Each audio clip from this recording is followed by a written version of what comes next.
Israel has once again drawn global attention following recent reports revealing a startling fact about Almawasi, a territory previously designated as a safe zone for Palestinian civilians. Almawasi, located on the southern coast of the Gaza Strip, stretching about 14 kilometers long and 1 kilometer wide, was officially announced by the Israeli military in December 2023 as a temporary shelter amidst the raging conflict.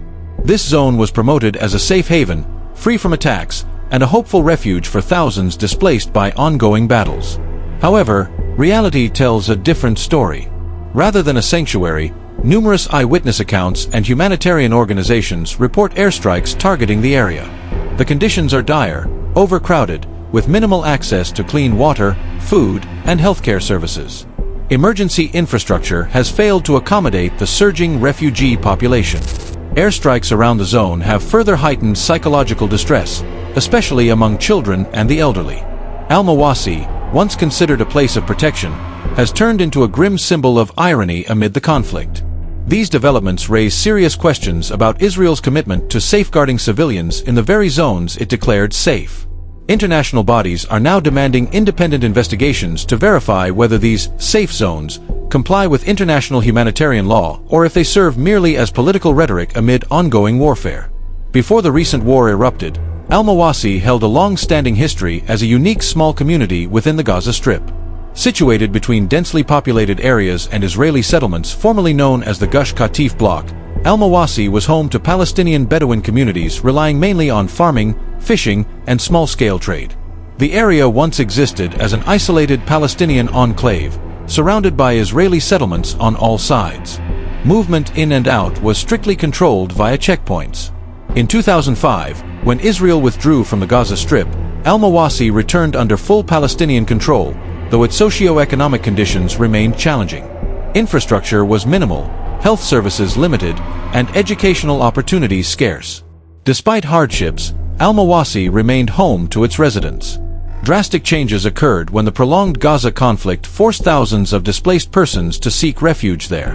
The designation of Almawasi as a safe zone in December 2023 caused a dramatic surge in population density, far exceeding the area's limited capacity. Makeshift tents crowded every corner, sanitation facilities proved insufficient, and aid distribution was severely hampered. Despite official assurances of safety, reports indicate that the area remains vulnerable to attacks, directly contradicting its intended protective status. This situation has raised alarm within humanitarian circles, questioning the adequacy and safety of Almawasi as a refuge for civilians who have already lost so much. Gaza City, the de facto capital of the Gaza Strip, has become the focal point of global attention as one of Hamas's last strongholds. With a population exceeding 500,000, it is the most densely populated area in Gaza and serves as the administrative and military hub for Hamas since their takeover in 2007. Historically, Gaza City boasts a rich cultural legacy, dating back to the 15th century BCE, functioning as a significant center of trade and civilization in the Middle East. However, its rich history is now overshadowed by the ongoing conflict. For Israel, Gaza City holds critical strategic importance, believed to be the command center for Hamas's military operations, including underground tunnels, weapons depots, and communication networks. Israeli Prime Minister Benjamin Netanyahu has declared that capturing Gaza City is the key to ending the war swiftly. Yet, this military objective comes with a grave humanitarian cost. Conducting large-scale operations in such a densely populated urban environment risks massive civilian casualties. International humanitarian organizations warn that sieging or striking Gaza City's core could exacerbate an already dire humanitarian crisis.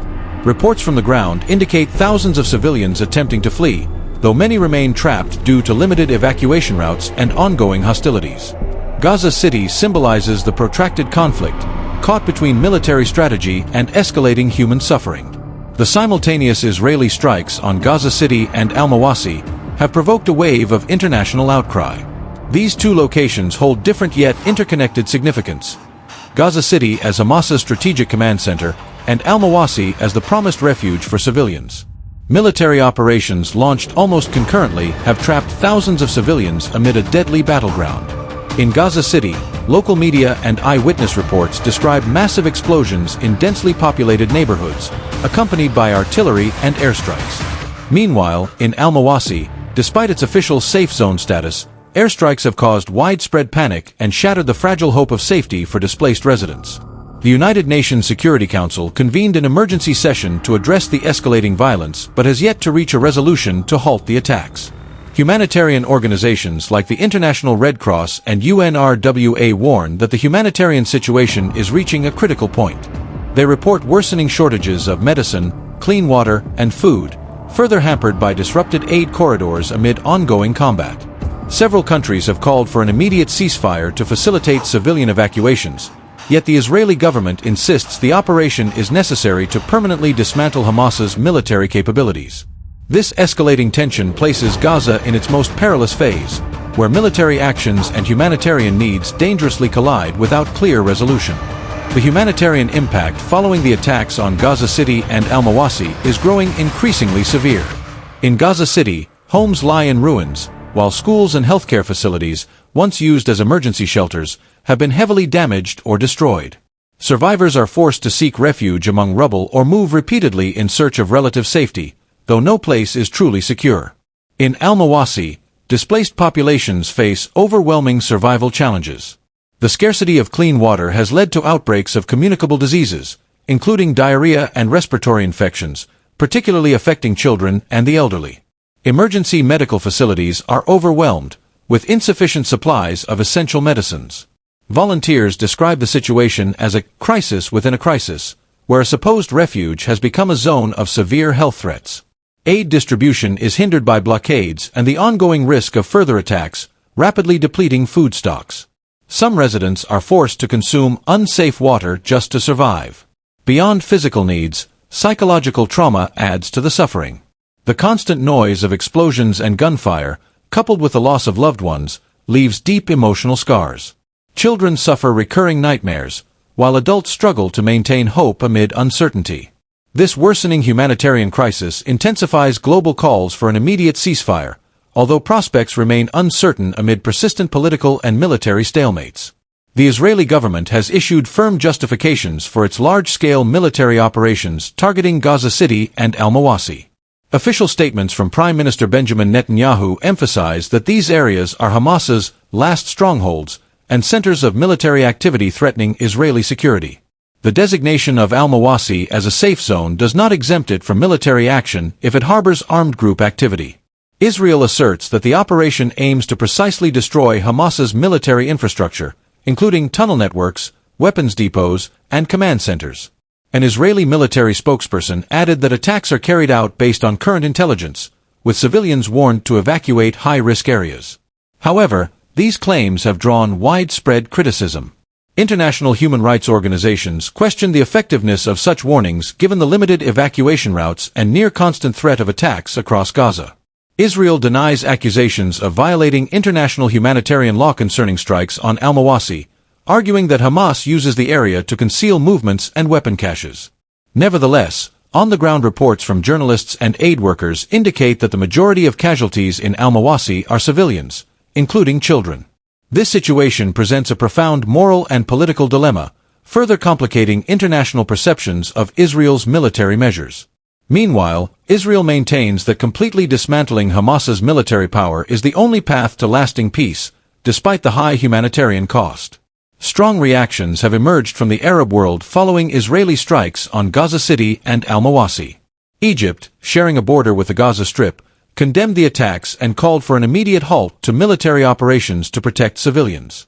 Cairo increased patrols along the Rafah border crossing in anticipation of a refugee influx, though the crossing remains tightly controlled. Jordan and Qatar also condemned the assaults, labeling them clear violations of international humanitarian law. The Arab League convened an emergency meeting in Cairo, where foreign ministers urged the UN Security Council to take decisive action. Meanwhile, Turkey announced plans to increase humanitarian aid via land and air routes, acknowledging logistical challenges due to the blockade. Iran, a key Hamas supporter, leveraged the crisis to intensify anti-Israel rhetoric and warned that the conflict could escalate regionally if attacks persist. Conversely, Gulf countries like Saudi Arabia and the United Arab Emirates have adopted more cautious diplomatic stances, calling for a ceasefire while maintaining strategic economic and political ties with Western nations. This response underscores the region's political complexity, where solidarity with Palestine often clashes with national interests. Although Arab diplomatic pressure aims to influence Israel, its effectiveness remains uncertain given Israel's strong backing from key allies. The continuation of attacks on Gaza City and Almawasi heightens fears of a wider regional crisis. The prospect of a ceasefire in Gaza City and Almawasi remains deadlocked. Mediation efforts by Egypt, Qatar, and the United Nations face significant obstacles as both Israel and Hamas stand firm on their demands. Israel insists on the complete surrender of Hamas's military infrastructure, including dismantling tunnel networks and handing over heavy weaponry, before halting operations. Hamas rejects these terms, arguing that surrender without political guarantees would only deepen Palestinian suffering. Meanwhile, civilian hardship intensifies.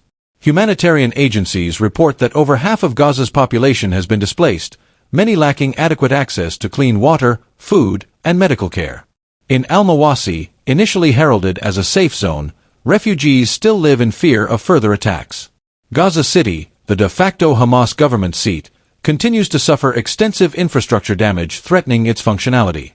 Analysts warn that without stronger diplomatic intervention, the conflict could drag on for months or years. The future of these territories depends heavily on international pressure to force compromise. Yet, with political and military support flowing to both sides from their respective allies, peace remains elusive. The world now watches for concrete steps, not mere statements, to break the cycle of violence that has rendered Gaza City and Almawasi both a symbol of deep suffering and a testament to modern diplomacy's failures.